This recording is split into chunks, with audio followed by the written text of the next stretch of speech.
sejahtera bagi kita semua. Yang saya hormati Bapak dan Ibu Asesor, perkenalkan nama saya Niu. Saya merupakan dosen di Pendidikan Jarak Jauh Ilmu Komunikasi, Fakultas Ilmu Sosial dan Ilmu Politik dari Universitas Pelita Harapan.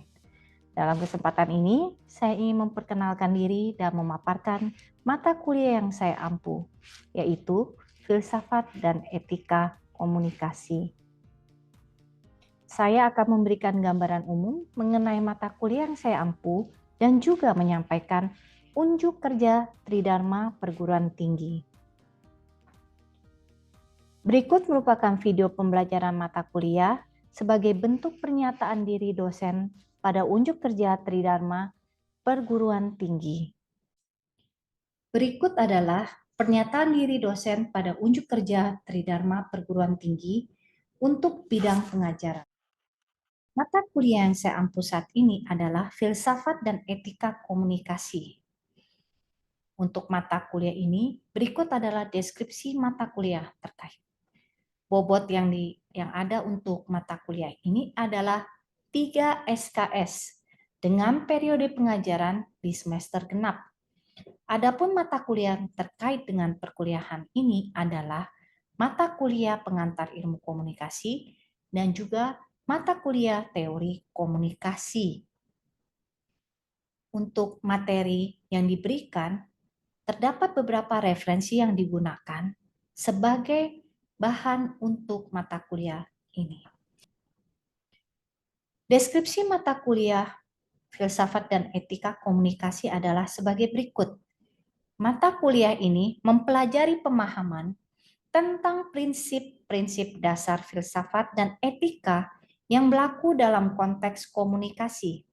Tujuan utama dari mata kuliah ini adalah untuk memahami pentingnya etika dalam berbagai bentuk interaksi komunikasi, baik itu interaksi komunikasi interpersonal, kelompok, maupun media massa. Mata kuliah ini juga akan memberikan perspektif mengenai etika dalam konteks kajian komunikasi, mulai dari konteks etika komunikasi dalam interaksi manusia, konteks media, serta masyarakat dan negara. Adapun capaian pembelajaran lulusan program studi ini adalah seorang sarjana ilmu komunikasi yang dipelengkapi pendidikan holistik yang dilandasi wawasan dunia Kristen yang alkitabiah.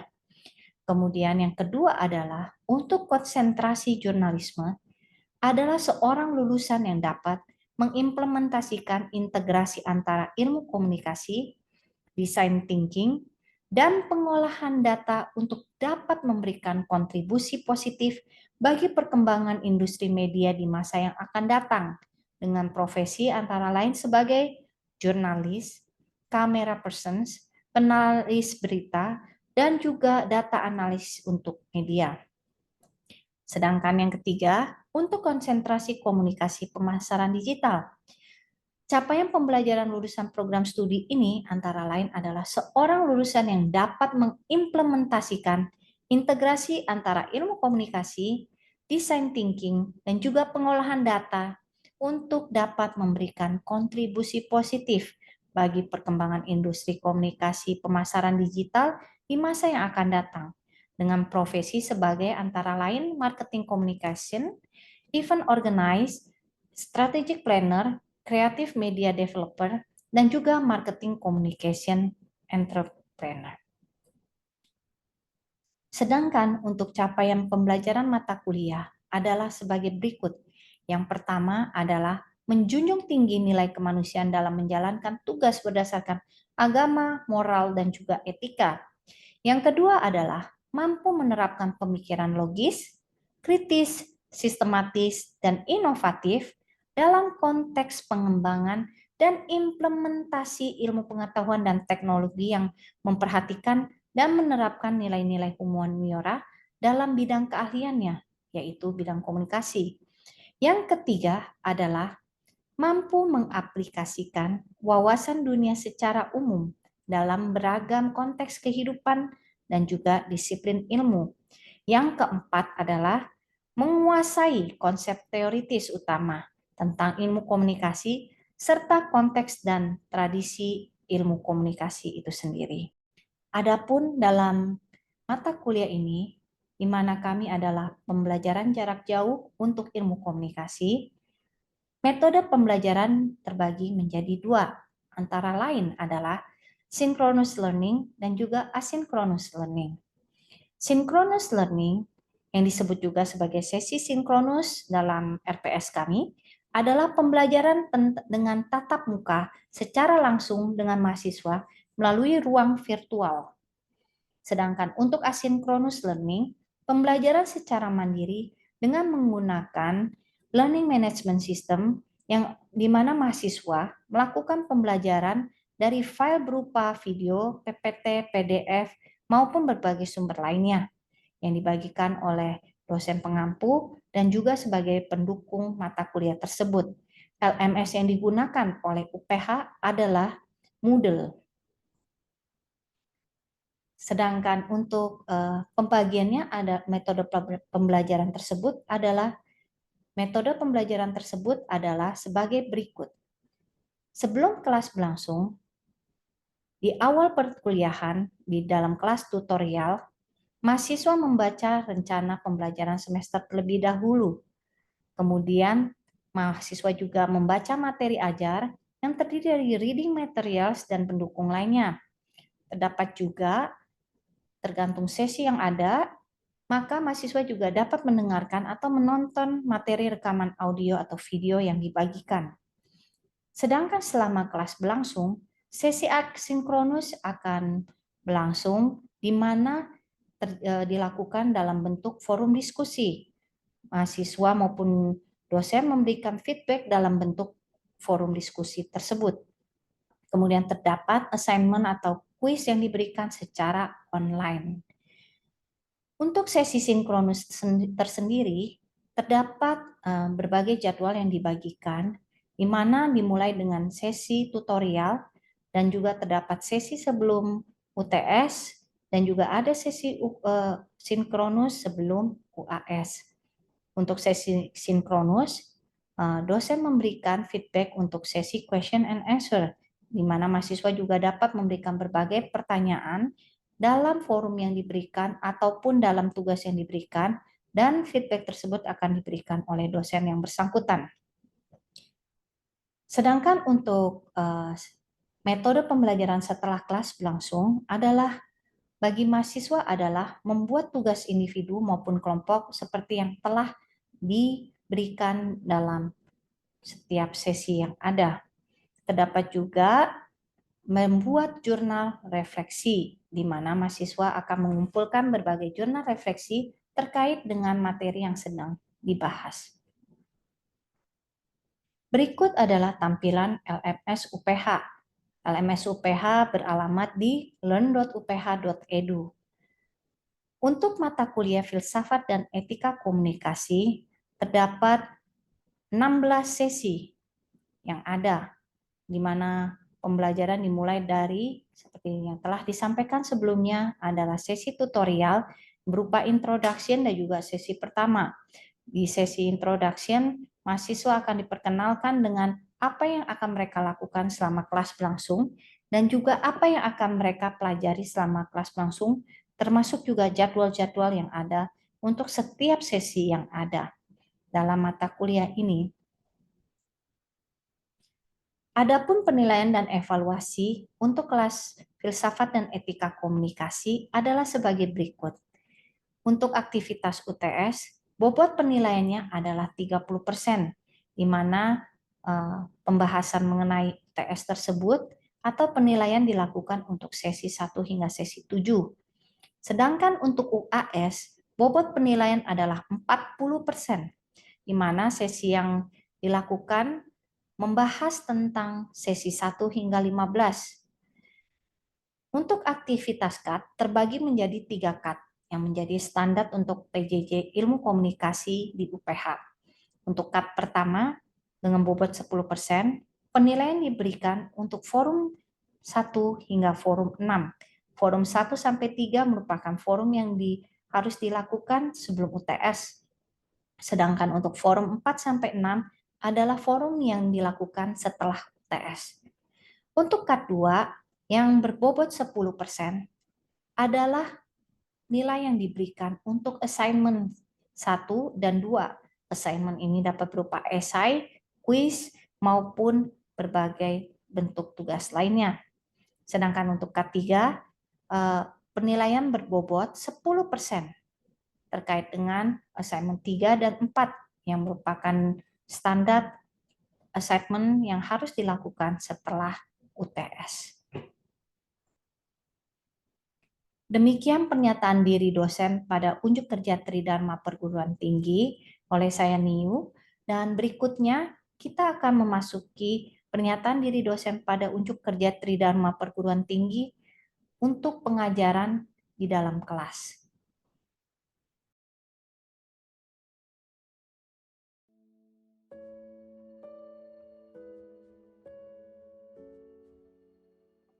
Bersama saya, Niu, dosen mengampu mata kuliah Filsafat dan Etika Komunikasi di sesi kita yang ke-15.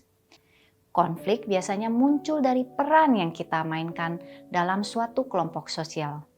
Konflik juga muncul sebagai tarikan antara keberpihakan pada nilai partikular dan kewajiban secara umum, tidak seperti nilai kebenaran.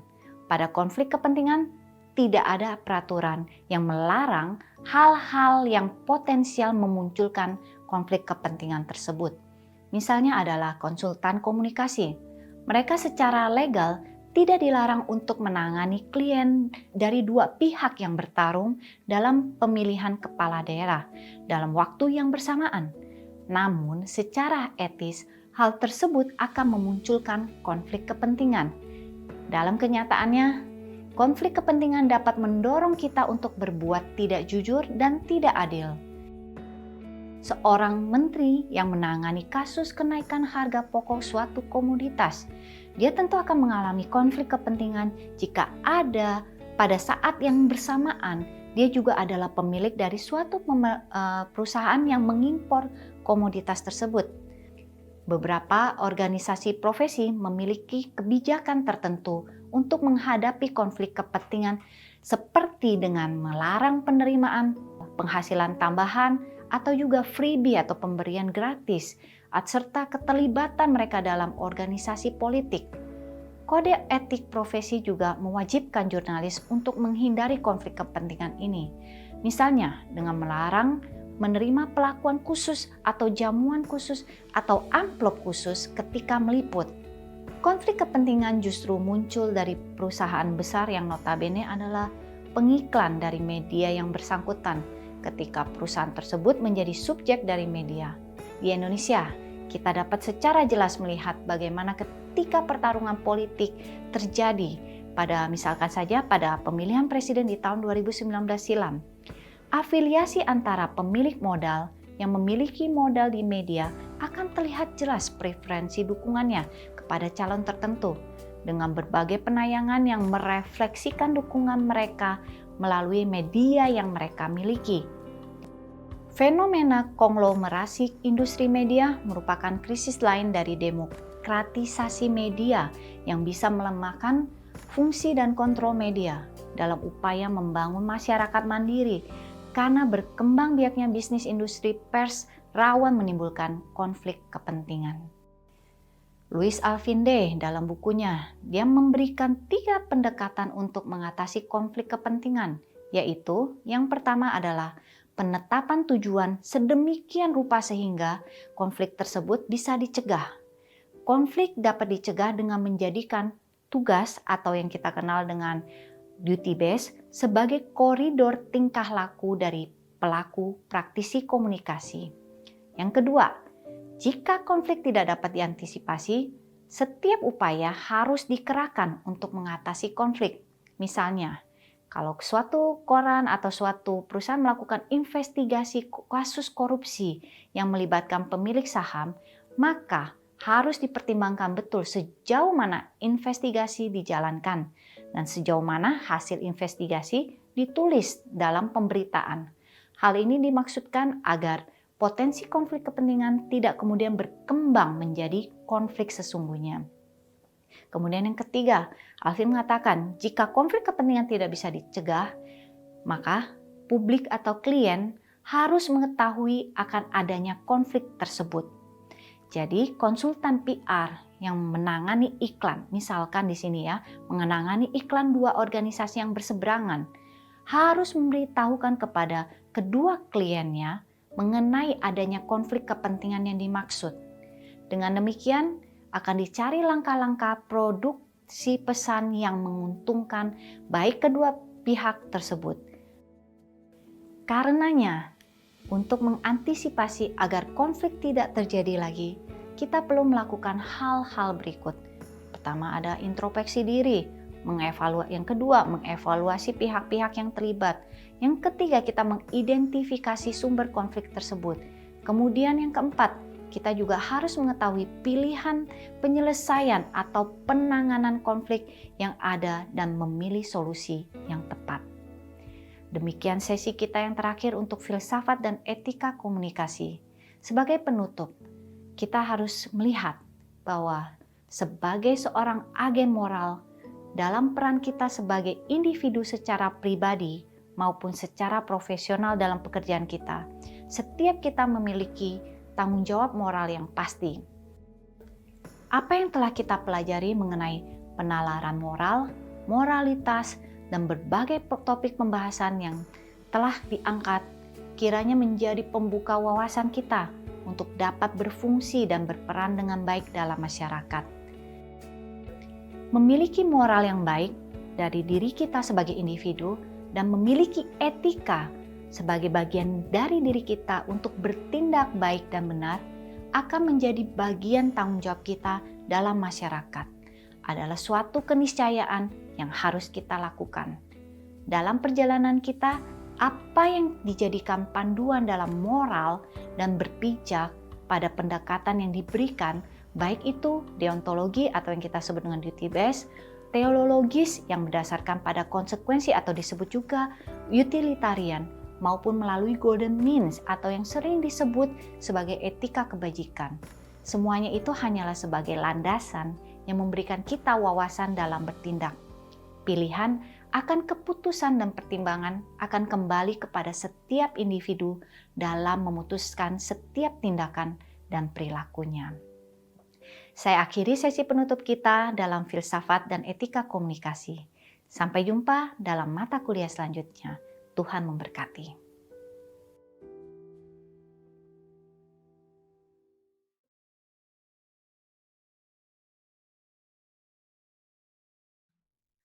Ada hal-hal yang akan kalian temui, mungkin lebih banyak temui juga ya nanti untuk UAS. Ini terkait 3 hal ini. Jadi ada teori etika dan juga termasuk di dalamnya penalaran moral. Dan yang banyak di luaran ini banyak sekali ya teori etika itu banyak sekali. Namun untuk kelas kita fokus pada 3 ini. Jadi ada yang deontological, ada yang teleological atau consequence based, ada virtue theories ya. Jadi virtue ini tentang kebaikan gitu ya, atau dikenal dengan Aristoteles punya golden mean. Nah, 3 ini kalian akan lihat tuh kalau yang sudah membaca materi yang disampaikan atau sudah melihat video pembelajarannya. 3 ini selalu diulang-ulang dan diterapkan dalam setiap aspek. Misalnya ada terkait dengan anak-anak dan remaja, ada juga misalnya terkait lagi dengan penerapannya dalam media dan sebagainya. 3 ini akan selalu muncul gitu. Kenapa kita membahas teori etika ini? Karena tiga ini bisa kurang lebih ya mengakomodasikan terkait dengan komunikasi, etika komunikasi yang kita pelajari. Seperti itu. Saya sekilas aja nih ya, karena ini termasuk cukup padat materinya.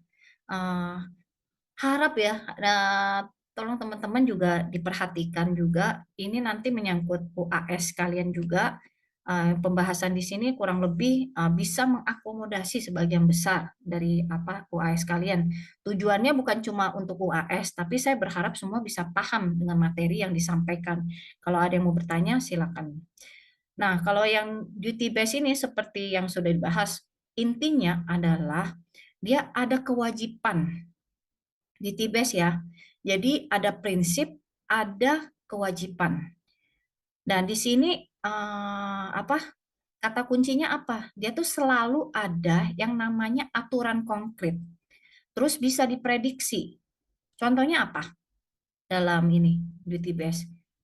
Contohnya langsungnya nih ya, misalnya dalam militer, itu jelas banget tuh, dia pasti pakai deontological duty base. Kalau melakukan pelanggaran disiplin, maka ada hukumnya ini. Ada prinsip apa, ada kewajibannya apa. Misalnya prinsipnya harus taat kepada atasan. Maka ketika ada pelanggaran, itu dianggap melanggar moral yang ada, kewajiban yang ada gitu. Nah, jadi itu salah satu contohnya ya. Nah, selain itu, ini menjadi juga bisa dibilang kewajiban moral universal ya. Maksudnya apa? Karena kan hampir semua aturan itu yang dituangkan dalam misalnya hukum, dalam template-template mungkin kayak peraturan baik itu organisasi, masyarakat yang wajib hukumnya, itu pasti ada aturan konkretnya. Terus bisa diprediksi, artinya bisa diikutin, bisa diketahui dampaknya, efeknya, akibatnya, dan sebagainya. Gitu. Oke, saya tidak akan mengatakan ini benar atau salah, tetapi yang namanya etika, ada aturan yang moral reasoning tadi ya, tetap ya. Nah, beberapa mungkin sudah bisa melihat nih dari yang tadi set saja udah bisa menganalisa nih. Oh, ini boleh nih kalau hanya sebagai referensi, seperti Vanina bilang. Tapi Hugo juga ada benarnya, yaitu dipakai untuk mengerjakan tugas, berarti misalnya diplek-plekan, diterapkan untuk menjawab tanpa melakukan apapun. Itu udah jelas-jelas namanya pelanggaran etika dalam akademis. Kalian sudah tahu dong yang namanya plagiarisme, apalagi kita di sini dari awal kita sudah tegaskan itu adalah pelanggaran yang sangat fatal. Jadi, jika penggunaannya tuh melanggar yang namanya academic dishonesty, udah tidak ada kejujuran di dalam situ, di mana kalian menciplak karya baik dari ChatGPT atau lain-lain, dan kalian gunakan sebagai jawaban kalian. Itu sudah otomatis artinya melanggar etika. Namun, apakah teknologi ini jika digunakan hanya sebagai referensi untuk menstimulasi, apakah itu sesuai dengan etika? Kembali lagi, tadi Tri cukup menekankan tuh, itu kan mendatangkan kebaikan untuk banyak orang, walaupun masih ragu-ragu ya, dilihatnya itu masih melanggar etika atau enggak, hati nurani kayaknya masih terganggu nih kalau ini, gitu. Memang benar, kalau dilakukan pelanggaran yang namanya akademik tadi ya, yang artinya adalah plagiarisme, otomatis itu pasti salah. Dilihat dari aspek manapun, kebaikan atau enggak ya, itu hanya kebaikan untuk diri sendiri gitu loh. Namun, jika teknologi ini digunakan dengan wise dalam arti ya tadi kembali itu sebagai untuk merangsang pemikiran dan sebagainya, boleh. Walaupun tidak kalau kalian bisa mempelajari teknologi itu untuk mendukung pembelajaran kalian, namun jangan lupakan yang namanya apa? Pemikiran kritis. Kadang teknologi itu mengamputasi nih ya saya bilang ya, kemampuan kalian untuk berpikir kritis. Oke? Kalau pelanggaran etika secara akademik udah pasti salah kalau plagiat. Tapi penggunaannya apakah melanggar etika? Penggunaannya sendiri tidak melanggar etika.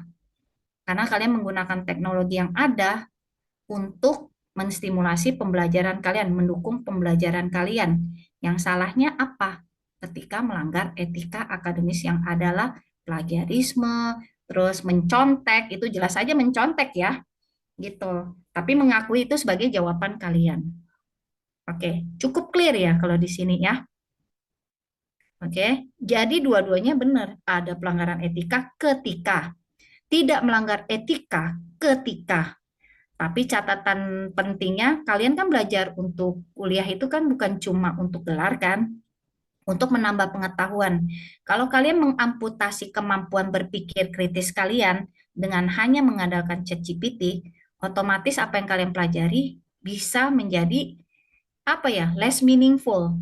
Tapi kalau misalnya dia memacu kalian untuk membaca lebih banyak, jujur aja dong, ChatGPT kan kalau misalnya ada baca hal yang tidak kalian mengerti, kalian mungkin kalau yang asal-asalan cuma jiplak langsung jawab. Tetapi kalau itu bisa menstimulasi membuat pertanyaan lebih lanjut, membuat pemikiran kritis kalian jadi bertanya lagi lebih lanjut. Apakah boleh digunakan? Boleh lah, kenapa tidak? Oke, clear ya. Jadi tidak usah rasa tertuduh ketika menggunakan teknologi dengan tepat dan sesuai dengan etika. Walaupun sampai saat ini ya di bidang akademis belum ada aturan yang eksek mengenai etika penggunaan ChatGPT, tapi etika penggunaan etika akademis udah jelas. Plagiarisme, mencontek, mencuri karya orang lain, mengakui kerja orang lain termasuk termasuk penggunaan joki udah pasti melanggar etika dan konsekuensinya kalian sudah tahu lah gitu. Oke, clear tentang ini? Kamu galau pasti ada alasan nih.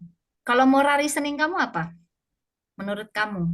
Tidak usah pandangan yang keputusan orang tersebut. Menurut kamu masinis itu benar atau salah? Ah, saya juga nggak tahu Miss, makanya saya akhirnya nanya karena sangat bimbang gitu loh Miss, kayak ya kalau kita ini kalau kita ganti kita harus bertanggung jawab atas kematian orang tersebut.